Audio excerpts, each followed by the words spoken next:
తెలుగు రాష్ట్రాలకు 2 వందే భారత్ రైళ్లు రానున్నాయి. నేడు అహ్మదాబాద్ వేదికగా 2 వందే భారత్ రైళ్లను ప్రధాని మోదీ వర్చువల్ గా ప్రారంభించనున్నారు. నాగ్పూర్ సికింద్రాబాద్, మరొకటి విశాఖ దుర్గ్ జంక్షన్ మధ్య పరుగులు పెట్టనుంది.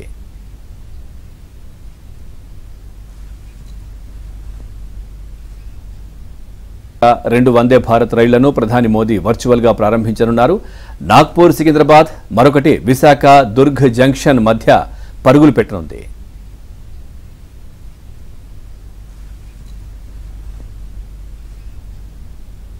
రెండు వందే భారత్ రైళ్లను ప్రధాని మోదీ వర్చువల్ గా ప్రారంభించనున్నారు. నాగ్పూర్ సికింద్రాబాద్, మరొకటి విశాఖ దుర్గ్ జంక్షన్ మధ్య పరుగులు పెట్టనుంది.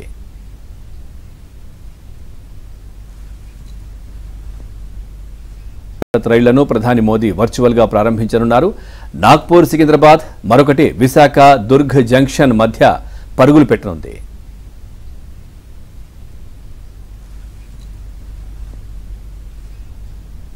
మోదీ వర్చువల్ గా ప్రారంభించనున్నారు. నాగ్పూర్ సికింద్రాబాద్, మరొకటి విశాఖ దుర్గ్ జంక్షన్ మధ్య పరుగులు పెట్టనుంది.